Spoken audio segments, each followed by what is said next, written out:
Hello folks, this is Anime Brian returning to my Let's Play of Corpse Party Book of Shadows. Welcome to part 7. Well, in my last part, which also ran past an hour, about an hour and a half, I managed to complete chapter 4 in one shot. And now I'm ready to move on to chapter 5. Shangri-La.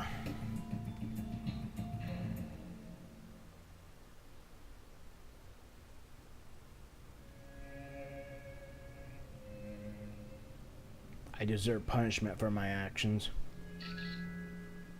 Each time I took a photograph with my phone, its flash made the school walls shine a bright heavenly white. This was a place of solitude. Only she and I, not another soul to be found. I just can't stay away. I was acutely aware that the hand in which I held my cell phone had begun swaying, and my breathing had become uncomfortably heavy. I was getting steadily more excited, and it was all because of her. A perfect flower, brightly adorning the wall with its myriad colors. Such was the departed female form spread before me. When I first encountered her, it took me several moments just to comprehend what I was seeing. I'd never beheld a person with such grievous injuries before. I'm not even certain the word injuries would apply in a situation like this. What state of mind could cause someone to do this to another human being? I was certain this action had been wrought by human hands, largely because both her arms had been nailed to the wall with construction-grade linchpins. Based solely on the dug-out abdomen, seemingly without the use of tools, the intestines lying on the floor, the smashed eyeballs, and the exposed jaw, one might think she had been torn apart by wild animals. But the linchpins and the faint traces of bloody handprints here and there proved otherwise. And yet, this bold, finely crafted display of her body shows a clear will and a fiery passion on the part of the orchestrator. The blood that splattered far and wide shone in my flash like a bright red flame, and the whole chunks of flesh were strewn about like flower petals. This flayed, eviscerated corpse with arms outstretched and nailed to the wall brought to mind images of Jesus nailed to the cross. But she was even purer than that. There was no self-sacrifice here, no lesson to be taught. Whoever did this clearly had fun with it. They enjoyed killing her. They enjoyed destroying her. I suppose there are animals who kill not for food but for sport, leaving the carcasses of their prey behind. Of course, even intelligent animals like the lion, monkey, and dolphin can be subject to occasional exclusionism and abuse within their ranks. Yet only humans possess the capacity to turn their violent impulses into art. Can that truly be all there is to it, though? My internal monologue had become so little guy, if only for a moment. What was it about this girl that fascinated me so? Witnessing the aftermath of a murderer's actions did provide a certain freeing sense of childlike helplessness, to be sure. But why had she in particular stricken my fancy? This whole school is like a veritable corpse party. I've seen so many other bodies since I arrived here, but none like hers. The moment I first lay eyes on her will stay with me always. Not just the sight, but the smell too, hanging in the air like a steam after a hot bath. She was young, junior or senior high age, but that's about all I could determine. Her uniform was tattered and soaked with blood, and there was no student ID name tag to be found. The only reason I believed her to be a she, in fact, was due to the presence of a makeup bag and ornate tortoiseshell jewelry box on the ground nearby. I don't have the slightest clue who she may be, so why am I so drawn to her? Please tell me, who are you? The alarm on my cell phone sounded, as if in answer. Oh dear, is it already this late? A production of The Barber of Seville was airing on the MHK Educational Network that evening, and Mayu had asked me to record it for her. Being away from my TV at the time, I set a few reminder alarms on my phone to sound at regular intervals beforehand. Mayu was most renowned for her love of sweets and accessories and such, and I often wondered if anyone else knew how much she enjoyed the works of Rossini. I need to find Mayu. She's lost without me. Ah, bright and beautiful Mayu, beloved by all who knew her. I was the only one aware of the weaknesses that lay within her heart. Therefore, I was the only one who could truly protect her. Speaking of weaknesses, I wonder what's become of Mochia's little sister. I certainly enjoyed chasing her around earlier. I gave her quite a fright. I adored watching her run for dear life. It was an act befitting a psychopathic pedophile, yet I am no such thing. Why, then, did I glean such joy from it? I simply found her frail, cowering countenance to be irresistibly precious. The sight of an overwhelmingly weak person standing before me, utterly helpless and alone, elated my very soul. The sensation was nearly orgasmic. Yet this was a friend's sister. For all the torment I'd caused, I certainly intended no harm. The perceived threat I represented just spawned such panic and horror from her that I couldn't help myself. Thinking back upon it still makes me smile. That actually kind of reminds me of when I was playing it and he decided to get all fucking creeper status. He would catch up to me and nothing would happen. That would explain why he doesn't fuck you up or do anything to you. Unlike Kazumi, who fucking... if he caught you and shit like that, it'd lead to a wrong end. But in this case, I guess he wasn't really planning on doing anything to you. But he'd just chase you around for fun. So I guess that explains that then. Moving on. I swear, it feels like there's another me slowly and steadily awakening within.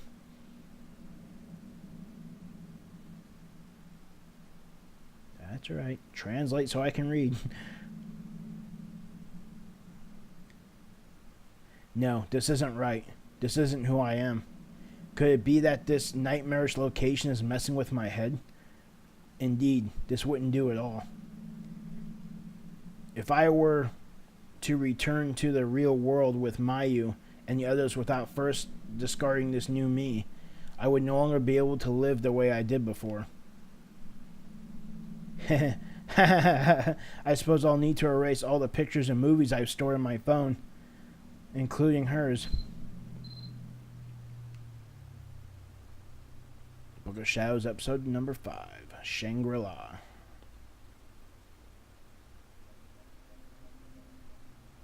Emmy?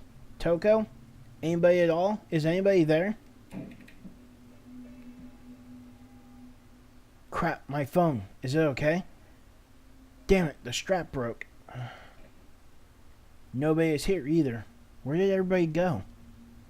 Hard to believe we were just in the student council room. I guess that Sachiko charm is what did us in, huh? This wasn't just some ordinary school building. Some fellow student council members and classmates and I all did that weird ritual, and then I passed out. I thought maybe it was anemia or something. But when I woke up, I found myself in this thoroughly disturbing place, and my friends were nowhere to be found. At first, I thought maybe this was just Toko playing a trick on me, but I quickly realized that it went far beyond that. I got angry. I screamed. I cowered in fear and begged anyone who could hear me to stop doing this, but ultimately, I was just talking to air. This all felt like a bad dream.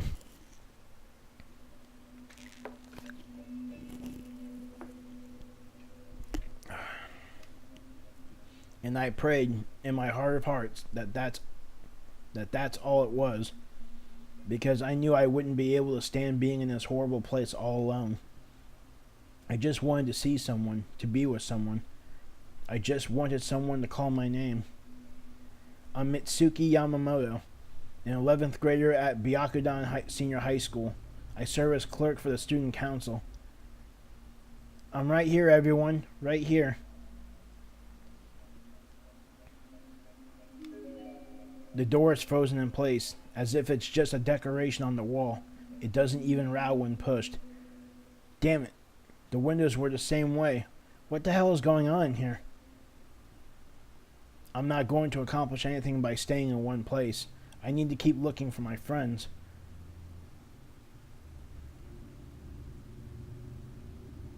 Oh.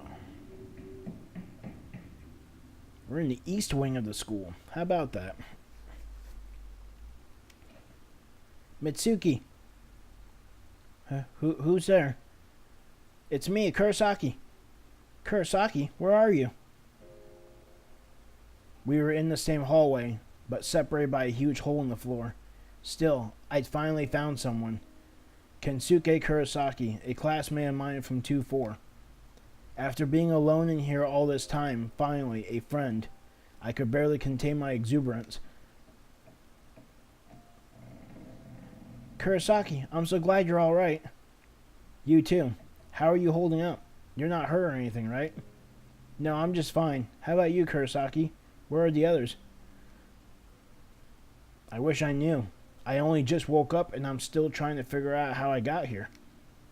No kidding. We were all in the student council room, right? So how come we're in a rundown school now? Did someone carry us here while we were unconscious? That's the only explanation I can think of. But I can't imagine anyone actually doing that. Yeah, they have to be pretty sick. But then, well, have you seen what's in here with us, Kurosaki? The dead bodies? Yeah. The first time in my life I've ever seen the real deal. I was about ready to piss my pants when I realized what I was looking at. Ew, come on. I'm serious. This place is so not safe. We need to find Kizami, Fukuroi, and the others and get the hell out of here. Kurosaki carefully inched closer to the hole in the corridor bit by bit, then took a good long look inside. You could leap right over that, I bet. I mean, you're in the baseball club and you're good at sports, so something like this should be no problem. There's no way. I'd have to be a track star to clear that. Well, you'll never be one with that kind of attitude.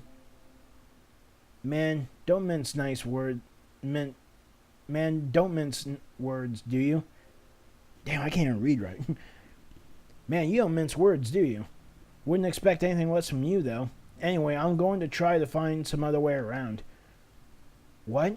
Wait. You stay here, Mitsuki, in case anyone else shows up while I'm gone.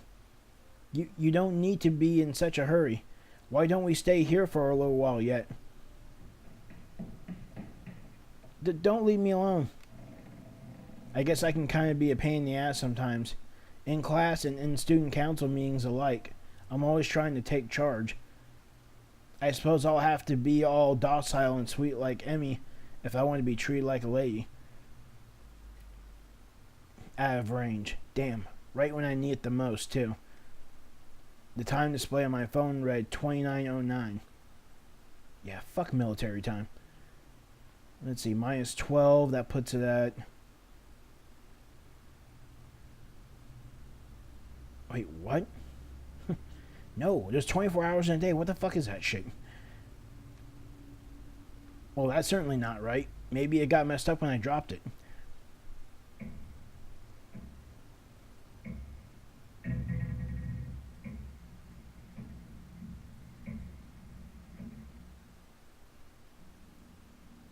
Kurosaki's taking an awfully long time. I sure hope nothing's happened to him. Hey! Anybody there? Kurosaki?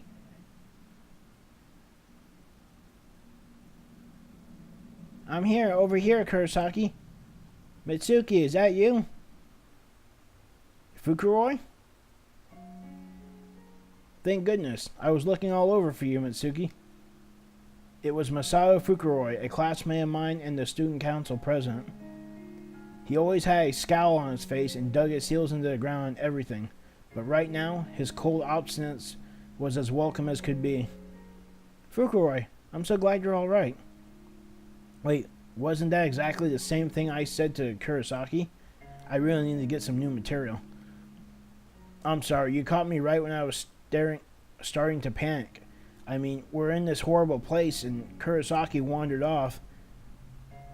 So slow down. This isn't like you, Mitsuki. Are you saying Kensuke is here too? Yeah, he was on the other side of that pit. And since he couldn't figure out how to cross it, he just ran off to find the alternate way around. I see. Jumping the gun as always then. Have you found anyone else, Fukuroi? How about Toko? I'm afraid not. No Okawa or Katayama either. And no Kazami.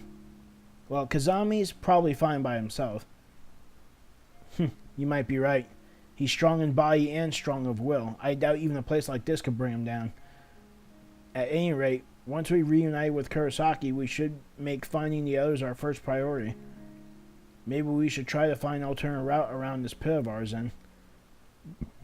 Is that really such a good idea, though? What if Kurosaki gets here after we've already left? Then he'll weigh on us.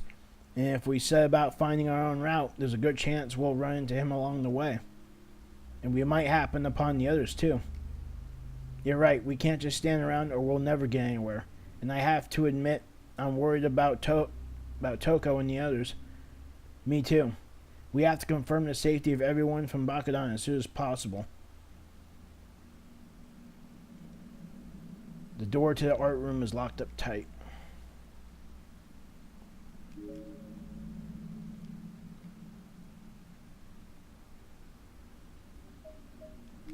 Time to go down the stairs.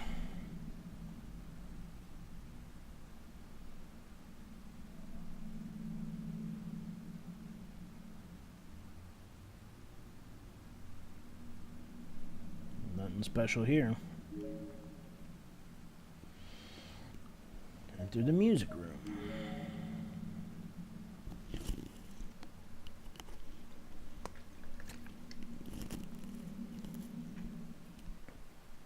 The first thing I noticed when entering the room were a stack of candles and a box of matches right in front of my eyes.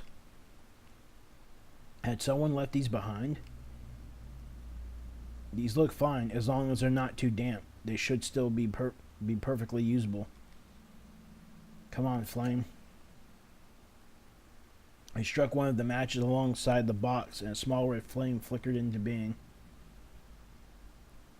I propped up one of those loose candles and placed a burning match head against its wick. It may not be much, but hopefully if someone comes in this room and sees this candle, they'll know there are other living beings in here with them. I decided it would be best to take the remaining candles and box of matches with us, just in case we need them. Yay. Now I can burn things.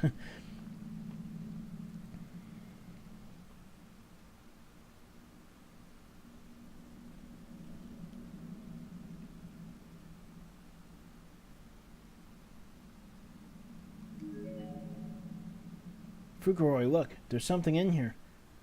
Something small was firmly jammed between two of the keys on the piano. It seemed to have been wedged in with a tremendous force, making it impossible to move either of the surrounding keys. Yeah, there's definitely something there, but I don't think we'll be getting it out anytime soon.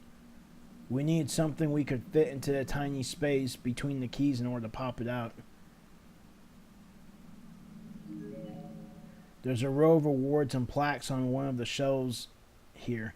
Among them sits a small rectangular box. What could this be?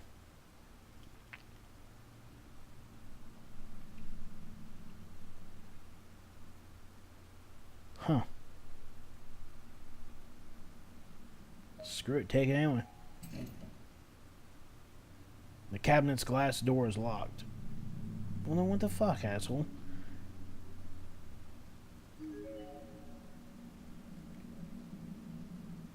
How does that count as clicking on the piano? Nonsense. Yeah, I'm gonna examine the top of the piano. Hey, look at that, something shiny. A memo pad, presumably belonging to the deceased girl, is lying on the ground near her body. It looks like she was using it to chronicle her experiences here in the school building. The letters are written in pink ink and are easily legible. I did the Shichiko ritual with Nozomi and the others, and then all of a sudden, I was out like a light. When I came to, I was here, surrounded by corpses. I can't even say how many times I vomited. I want to go home. We three have to stick together. If we don't, I think we're as good as dead. Like that high school student we met yesterday. There's nothing left to eat in here. I think we've been here a week now, but it's hard to say for sure. I really want to take a bath and brush my teeth too. The three of us talked it over and decided to eat that dead body. It was tough and bloody and felt and tasted so wrong. Rena soldiered through, but Nozomi threw it up. We came again. Nozomi was injured. Now she'll just get in our way. Rena was crying. But I'm just hungry. Nozomi's not coming. I think she's been killed already. Oh well. If Rena comes, I know what I have to do.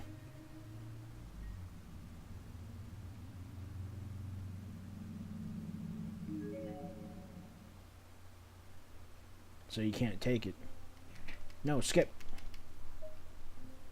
There we go. It's a comparatively fresh corpse. Based on size and uniform, it looks to be the body of a female junior high school student. Her throat seems to have been torn out, resulting in copious amounts of blood, not only on her uniform, but pooled along the floor as well. Her mouth, too, is hanging agape, and she has no tongue. What was used to cut her apart like this? Her student ID is bloody, but still legible. Kyo Girls Academy Middle School, Haruna Harukaze.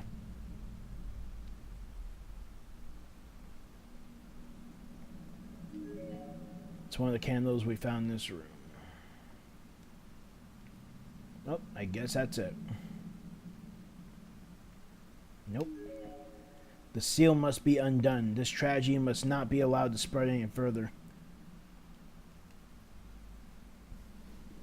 Oh yeah, there's portraits up there. There were words scrawled above the portraits on the wall. It wasn't an accident. It was suicide. The school covered it up. Really?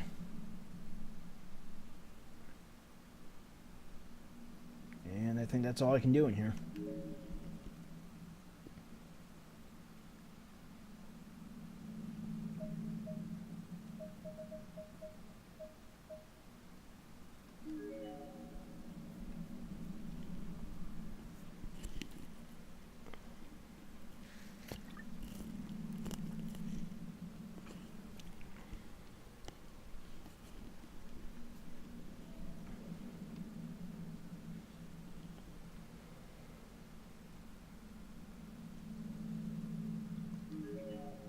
A decomposed human cranium occupies the top left cubby on this shelf.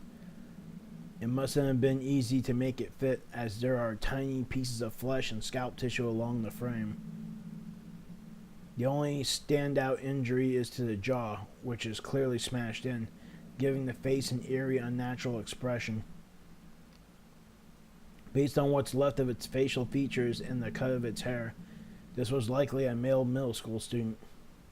Looking closely, something seems to have been shoved into his mouth. Look, there's something in there. I can definitely see something in his mouth, but I don't think I can, allow me. Ugh, definitely not a fan of maggots crawling all over me. Fukuroi dug around inside the mouth of the severed head for a few moments, then finally withdrew his hand. He was gripping something tightly between his now foul-smelling, discolored, and dully glistening fingers. Here, I've got tissues. Ah, thank you. It seems to be a key of some sort. After thoroughly wiping off all the maggots and bits of rotting flesh, the item Fukuroi produced from the head took on that classic look of an old copper key.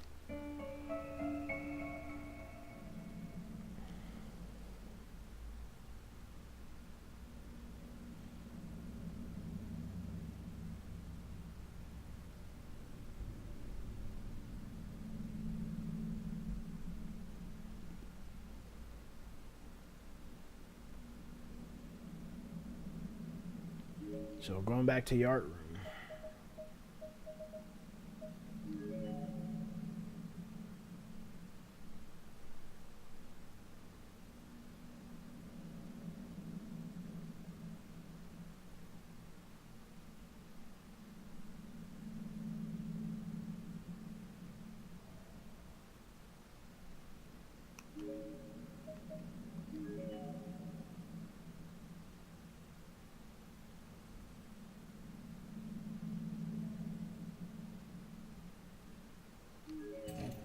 The door is locked. I wonder if that key we found will work here. Alright, it's a match. You know, I've really got to point out this damn fucking crazy logic, but if you look at these Japanese style doors the way they're designed, where exactly do you see a lock at? Because I don't ever see the so-called locks that they use. Like, seriously. Like, the only way I can imagine locking these type of doors is to put a board, like, along it and shit. Like the way you'd use on a window or something. Just doesn't make any sense.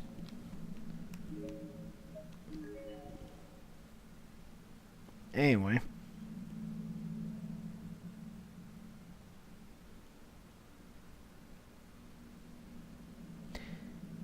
Let's see.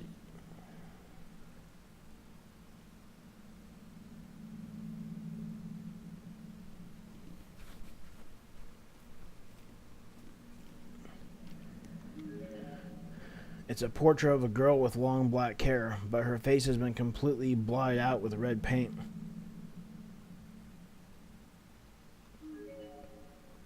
It's a still life depicting hydrogens.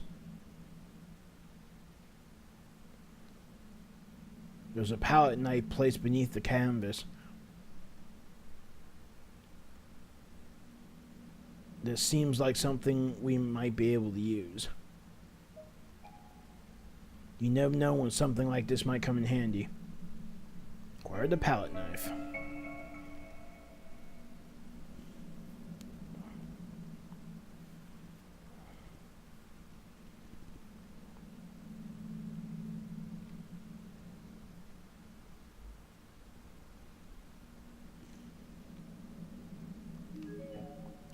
It's faint and almost invisible from a distance, but there appears to be a painting of a white rose on this canvas. Or maybe it's just a water stain.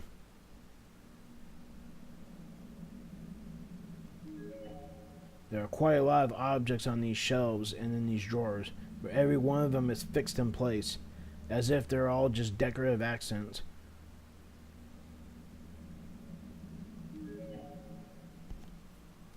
Same thing. Alright, time to leave.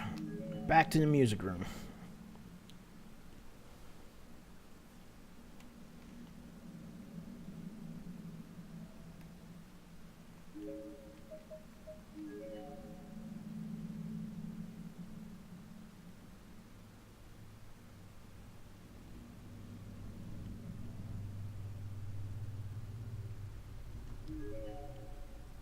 Before I look, there's something in there.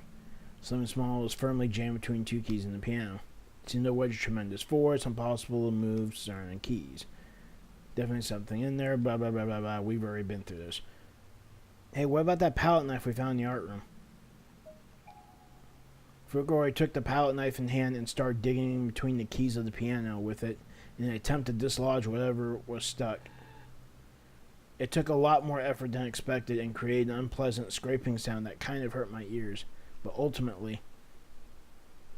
Alright, I got it. It's a key. Totally different shape and size than the one we used to open the art room, too. Fukui handed me a small key, which I immediately pocketed.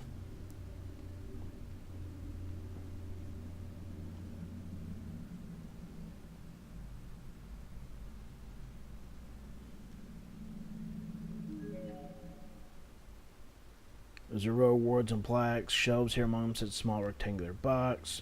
What could this be? Take out the box. It's locked. Let's try using the key we found in the piano.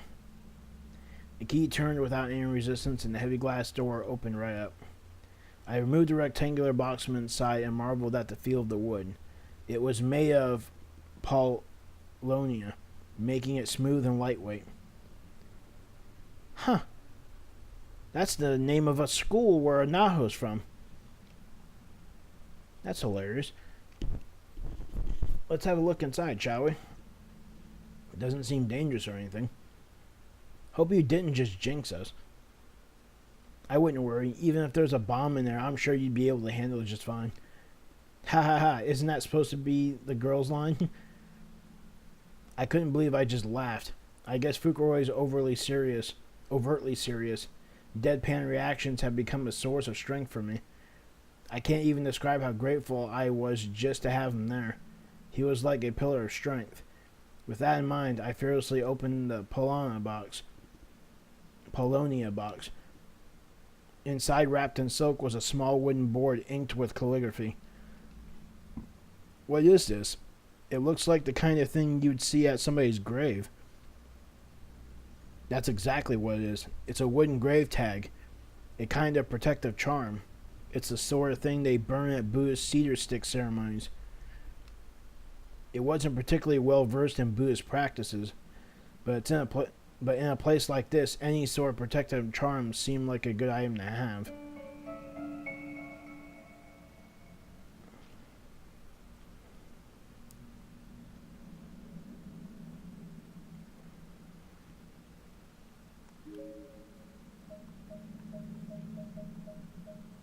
So I guess we're going this way now.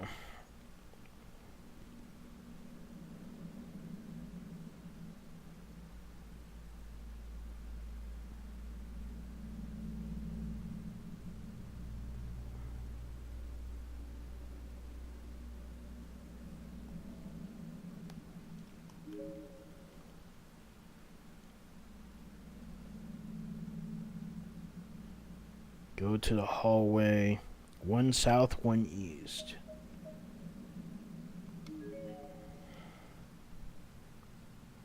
Examine the glaring object on the ground to obtain a wind-up key.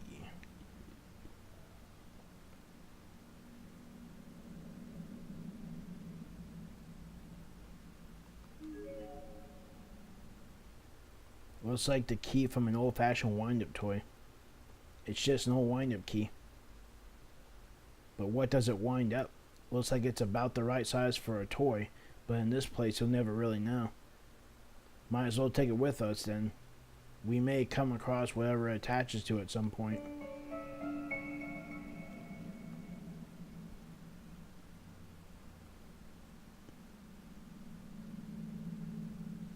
I probably should not talk to an angry spirit. Wouldn't mind examining its darkening at 0%. I got nothing to worry about. It's a thoroughly decomposed corpse. Looks to be a male junior high school student, except he's got no head. His name tag reads Kurashiki Industrial High School, Akira Yotsuka. And we are not talking to his angry soul.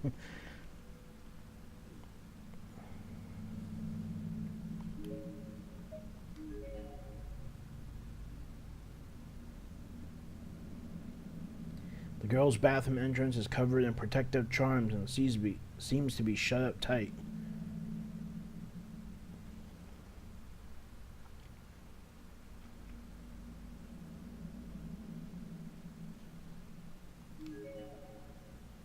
The atmosphere feels heavier than it does anywhere else, and the door is covered in protective charms. It seems to be shut up tight.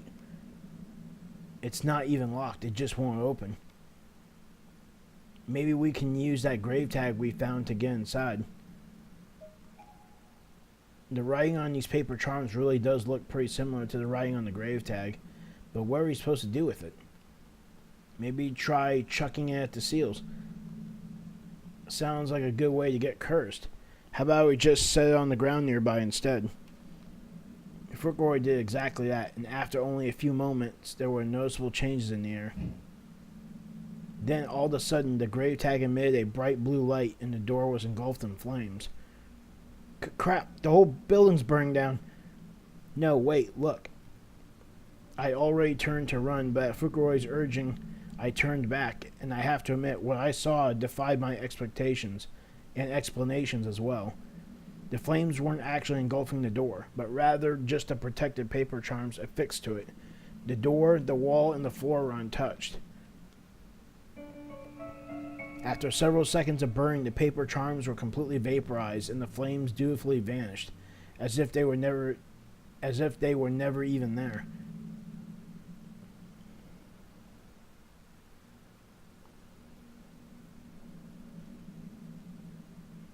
Let's see what this says.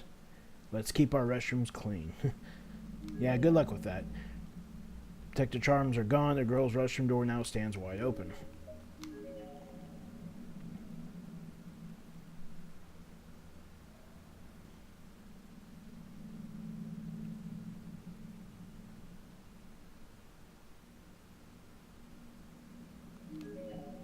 There's a body hanging from one of the ceiling beams, swaying back and forth ever so slightly.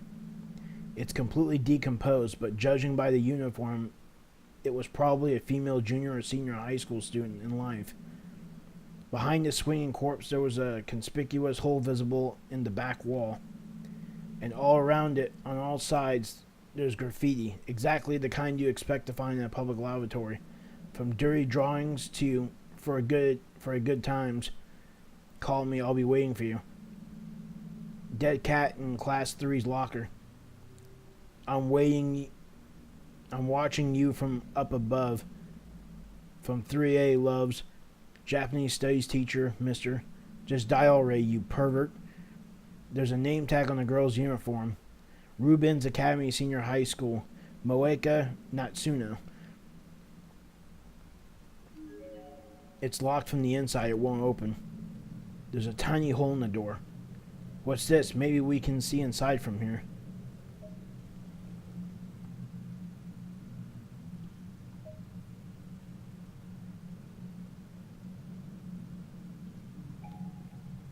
There must be some purpose to this hole, I wonder.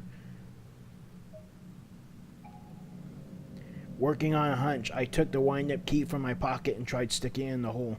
Surprisingly, it was a perfect fit. I then tried turning it, and with just a little bit of force, I spun 180 degrees to the right and produced a loud click. I guess it wasn't for a wind-up toy after all, then. Seems like I flipped some kind of switch. A switch? It doesn't seem like anything changed, though. Wait, look at the hole. As if on cue, a single hairline stream of blood began oozing out from behind the wind-up key. It slowly wended its way down the door and formed a gloppy pool at its base. The whole room then filled with a pungent odor all at once. This smell seems... Oh, it's nothing. Eep! Another earthquake?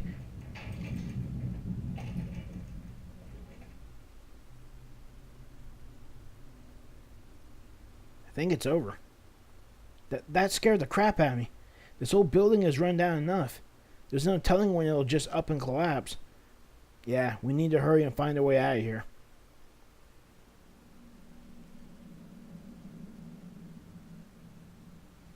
So basically, leave that alone.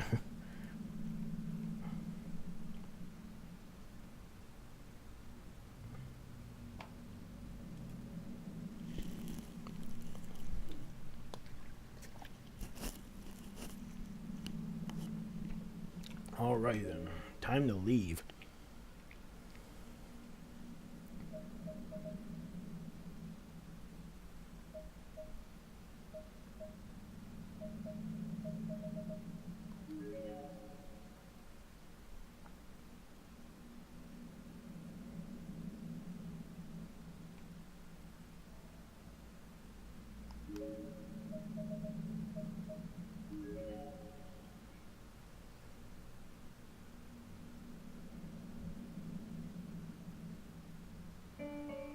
The exit door is rattling with the rain and wind. It seems like a perfectly normal, perfectly openable door now.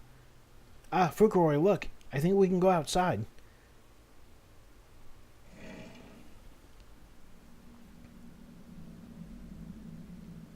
Mayu, are you in here?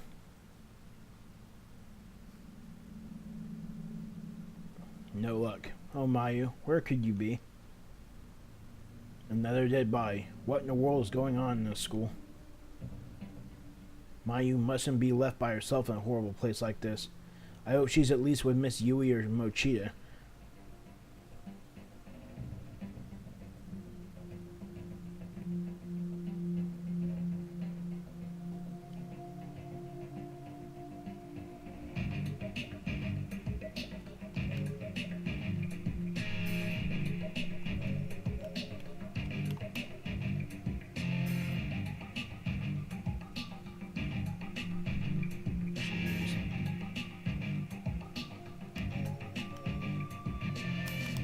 It won't bring up the map.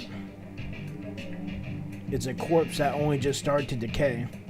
Seems to be a junior high school girl. And from the looks of it, she was cut completely in half, using some sort of edged instrument. How awful. To cut someone in two, spine and all. It would take the finest katana to pull that off. Either that or some form of machinery. The blood spray is primarily on this side, so I guess she was attacked from the front. What's this?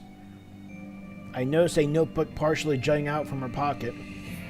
It was one of those cat-themed spiral notebooks that's all the rage of teenagers these days. There may be information here relevant to escaping this hell. I apologize for the intrusion, miss, but I feel like I must take a look. I have no idea why I've been trapped here, but at least we're all here together. Mr. Goto's presence makes us all feel a little more at ease. Without an adult around, I don't think we could handle any of this. Mr. Goto seems even more anxious than we are. He says he'll make sure we all get home safely, but his temperament just keeps getting worse. He's usually so cool, but lately he's just gotten kind of scary. Hiroko, Arisa, and the others are getting really fed up with him. Mr. Goto is so unfair. He keeps playing favorites with Hiroko. That was the last of our food, too. And I'm the one who stopped Hiroko and Norika from fighting. Mr. Goto is dead. No help here, it seems. Aren't there any other clues to be found? Hey, you. Got any information for me? Talking to corpses. I must be losing my mind. How strange, though, that I can come face to face with the dead now and not bat an eye. Perhaps my sense of fear has gone numb. Up until not long ago, this girl was just like me, breathing, thinking, living her life. But look at her now, nothing but a foul-smelling pile of meat. She has such a pretty face, but before long, that face is just going to rot, and not a soul will ever want to look at her again. Hey, you there. What are you doing? Nothing of substance. Just trying to find clues as to my situation here. Oh, alright, then. I just heard a voice over here and it got me wondering. Shogo Taguchi's the name. As you can see, I'm a cameraman. Though not the artistic kind who's planning on hitting the indie film circuits or anything. I came here to get footage for a special report, but I got separated from my boss along the way. How about you? I got myself lost in the school building, and I'm presently searching for a friend. Uh-oh. You don't mean that girl on the ground over there, do you? No. I've never met her before. Phew, that's good. Well, kinda, I guess. Anyway, may I ask your name and the name of the friend you're looking for, too, while I'm at it? I'm Sakutaro Morishige, and the girl I'm looking for is named Mayu Suzumoto. She's short, smiles a lot, and has a generally cheerful countenance, really. Suzumoto, huh? Suzumoto. The cameraman, named Taguchi, suddenly flipped out the LCD screen on his camcorder and began rewinding through the footage. What are you doing? Well, I don't want to sound crass, but I'm checking through the footage I've captured since coming here to see if her name comes up at all. I intend to file a police report when I get back, so I've been gathering information on all the dead kids I've found in here, like from their name tags. Bite your tongue. Don't say such stupid things. Mayu is all right. I know she is. Sorry. If it makes you feel any better, I don't see anyone named Suzumoto in any of my footage. And may I say, you really are, or you're really very brave. Oh? Well, whether you're looking for a friend or not, you really seem to put your all into searching that body, you know? You're the one taking the video of corpses. Haha, well, being a cameraman is kind of a strange thing that way. As long as I'm looking at them through a finder, it's all just business to me. But if I try to look at them with my bare eyes, I freeze up. There's a famous story about a battlefield cameraman whose camera broke when he was out on the job, and he literally started crying like a baby. I see, that makes sense. You're not too interested in any of this, are you? I do have a tendency to run my mouth off sometimes. Naho is always scolding me for that. Hey, I know. How about we search for our companions together? What do you say? No, I'm sorry. I appreciate the offer, but I'd prefer to search alone for the time being. I'd hate to get in your way after all. Like hell I'm going to tag along with this motor mouth like this. Besides, he's my elder, so I have to mind my manners, which I really rather not do. Oh, okay. Well, then how about we arrange to meet again?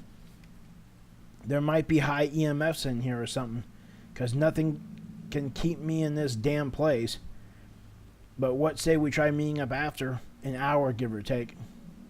I mean, we should both count ourselves lucky to have run into another living being. And I'm sure an exchange of info must sound good to you, no? Alright, if that's what you want. Okay, then that's settled then. Take care now. Or you take care now, you hear? Okay, now I can fucking go on my map.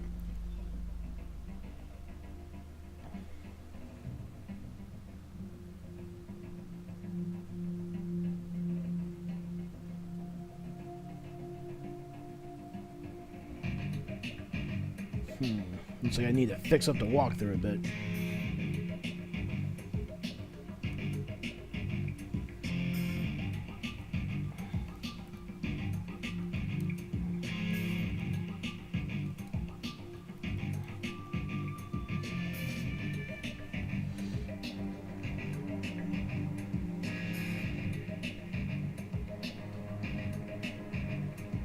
Okay, looks like I'm heading to classroom 5A.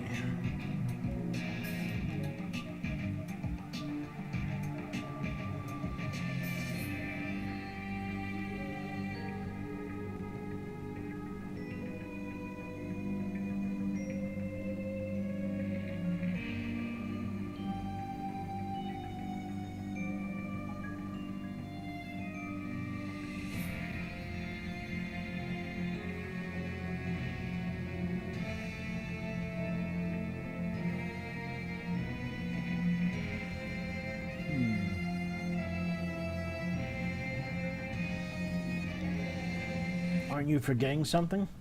Be careful on your way home.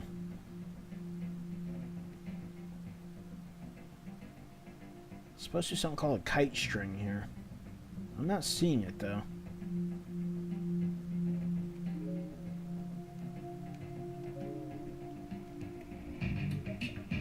Oh, cabinet. There are lots of old stationary goods inside, like rusted paper clips and beat-up staplers. Not one of them seems usable or functional, except perhaps a spool of kite string mixed in with them. Maybe I should take this with me. Open the cabinet door and retrieve the kite string from within. Seems good as new, and it might just come in handy.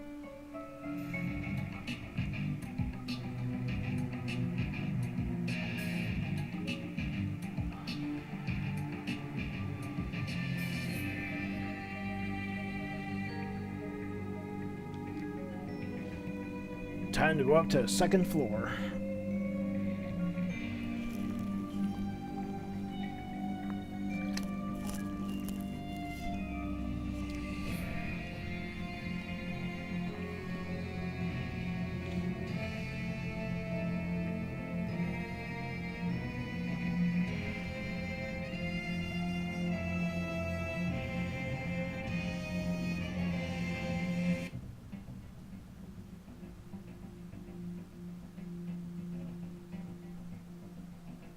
So it's like I'm going to win.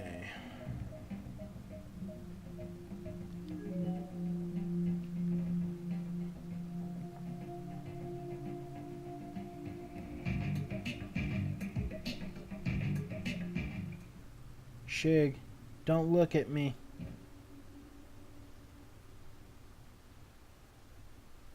Am I hearing things now?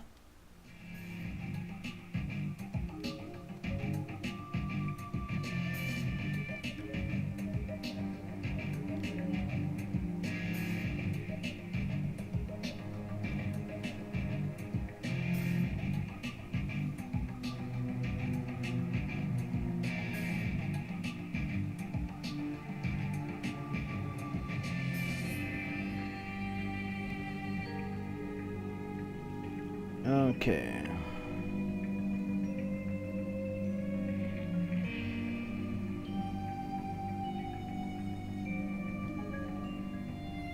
There's a twisted length of wire inside. The door seems to be busted, so it should be easy enough to pull out. You never know when something like this might come in handy. Maybe I should take it with me. Yes, it can't hurt to have this on hand.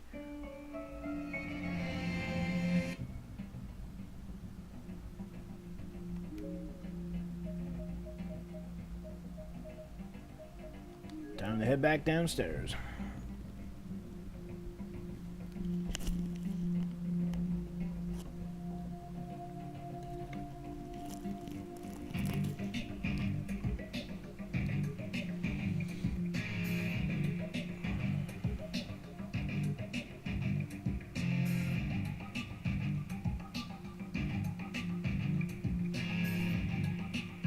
Let's see, I want to check some of that real quick.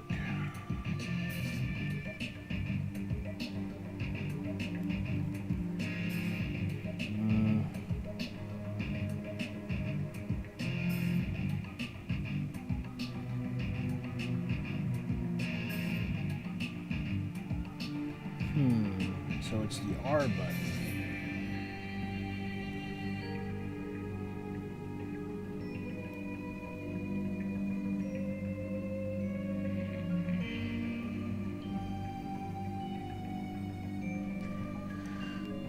Okay.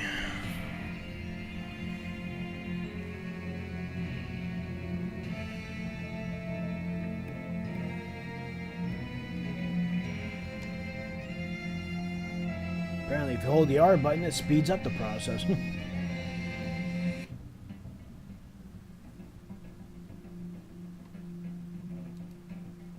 Okay.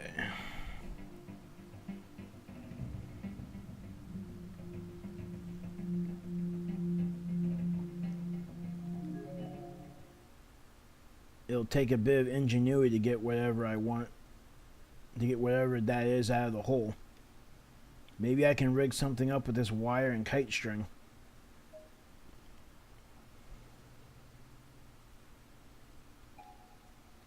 If I were to bend this wire into the shape of a fishing hook and attach it to the kite string, I thought maybe I'd be able to bring up whatever it was down there, provided it wasn't too heavy.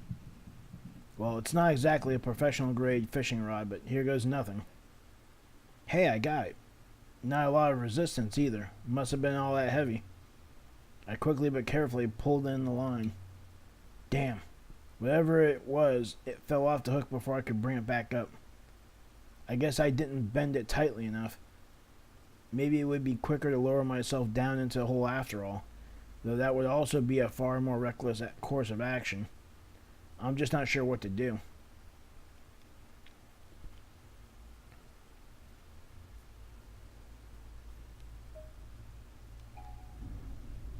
The safer alternative is usually the better alternative, even if it is a general annoyance. So let me give this one more go. Alright, got it again. I'll have to be much more ginger about this time. I began pulling up the line slowly and steadily, trying my hardest not to shake it any more than I had to.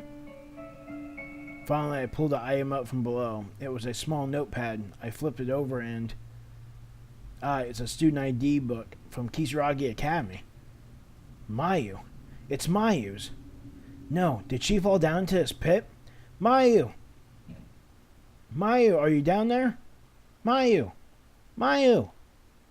There was no response, and not a single round of indication of movement or a sound. Maybe she wasn't down there after all. I don't see any indication of a person down there. Maybe she just dropped her student ID. That would be the best case scenario.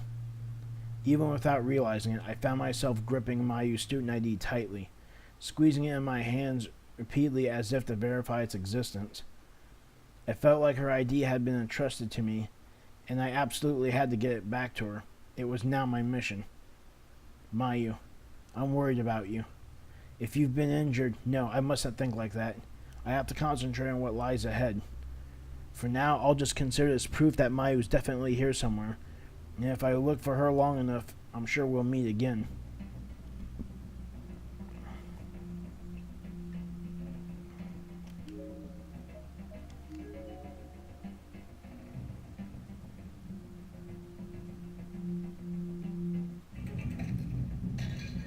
Another earthquake. Can this building even survive this kind of abuse?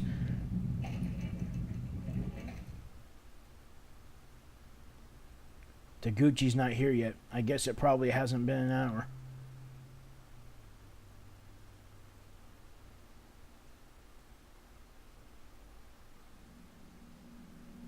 What the hell is with these earthquakes?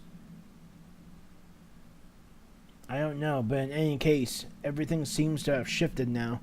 All the holes and cracks in the floor, in the walls and floor have changed position. Fukuroi, I'm scared. Try not to let it get to you. What happened? What happened to the no-nonsense Mitsuki we all know? Mayu, are you there? Mayu! Huh? Did you just hear somebody screaming? No, can't say that I did. Come on, Fukuroi, let's see who it is. Wait, damn it. She's so impulsive.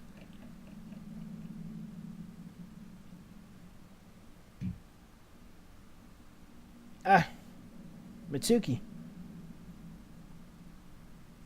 I'm so sorry. You're not hurt, are you? No, I'm just fine. Sorry I didn't see you. No, it was my fault. I wasn't really watching where I was going. The girl I just run into was wearing a school uniform I hadn't encountered before. And standing next to her was a boy who had a halfway irritated look on his face, but was offering the girl a hand anyway. He was wearing his school jacket, and she was not. So I couldn't tell for certain, but they definitely came across as classmates, or at least schoolmates. You're from their school, it seems. Are you alone? Sakataro Morishige, 11th grader at Kisaragi Academy. Well, then we're the same grade. My name is Masato Fukuroi, an 11th grader at Byakudan High School, Senior High. And this is Mitsuki Yamamoto. Pleased to meet you. Sakataro is a really grandiose name. It's like something out of classic Japanese literature. Yes, I've been teased about it all my life. So sorry, I didn't mean it like that. I actually think it's pretty cool. Mitsuki, you mustn't say such boorish things in the first time you meet someone. You'll cause problems for Morishige. No, it's alright. Is something wrong, Morishige? Well, you just seem kind of, I don't know, down. Though I guess if you were all bright and cheery in a place like this, it would be kind of disturbing. No, I assure you I'm fine. I'm just searching for someone, that's all. Oh, you too? We also got separated from our friends, and have been looking all over for them. Who is it you're looking for? A classmate of mine, Mayu Suzumoto is her name.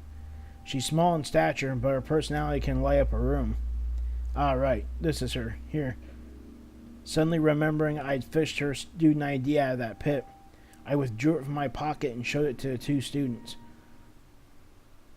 I'm afraid I haven't seen her. How about you, Mitsuki? Same here. Sorry we can't be more help. It's quite alright. This student ID proves to me that she's in here somewhere. I'll find her on my own. By yourself? Isn't that dangerous? You're welcome to join us if you'd like. We're searching the school as well, after all. We can help you look for this Suzumoto girl along the way. Well, now I'm at a loss. If it were Mochida and the others, that would be one thing. But these are two total strangers. They seem like nice people, though. This Fukuroi in particular seems to have a good head on his shoulders, and they don't come off as obnoxious. Refusing would present problems all its own, too. Okay, then let's work together. So, where do we go from here? I'll tell you what we do. Put an end to part 7, that's what we do. Yep. So I guess I'll be finishing this chapter in part 8. Especially considering how long these parts tend to drag out. So anyway, I hope you guys are enjoying the Let's Play so far. Hopefully you'll see me complete the whole damn thing here pretty soon. So like and subscribe if you want. And hopefully I'll see you next time in part 8 of Corpse Party Book of Shadows. This is Anime Brian, signing out.